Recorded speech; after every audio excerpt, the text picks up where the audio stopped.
গল্পটা হলো পল্লী গ্রামের মিলি, শ্রী, পিউ আর তাদের ভাই বোনদের নিয়ে। মিলি, শ্রী, পিউ এরা বয়সে বাকিতে থেকে বছর 2-3 বড় হলেও খেলা আর দুষ্টুমির সময় যেন এরাও ওদের ভাই বোনদের মতো বাচ্চা হয়ে যায়। সকলেই যেন হরিহর আত্মা। দিনটা ছিল শ্রাবণ মাসের কোনো এক দুপুরের, যেদিন সকাল থেকেই ঝমঝমিয়ে বৃষ্টি পড়ছিল।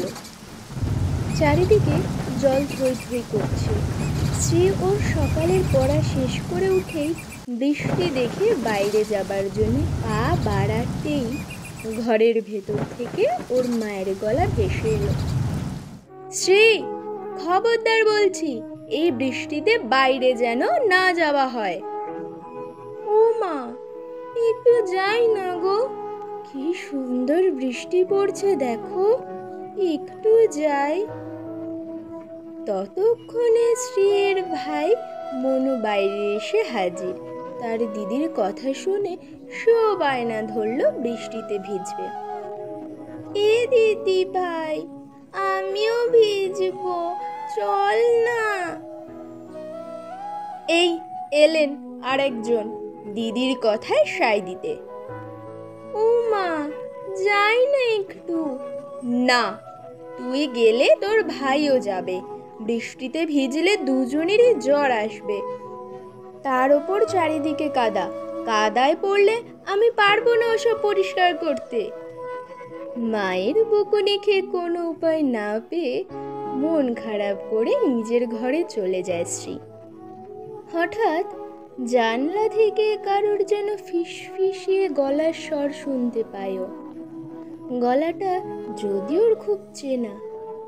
শ্রী, এই শ্রী।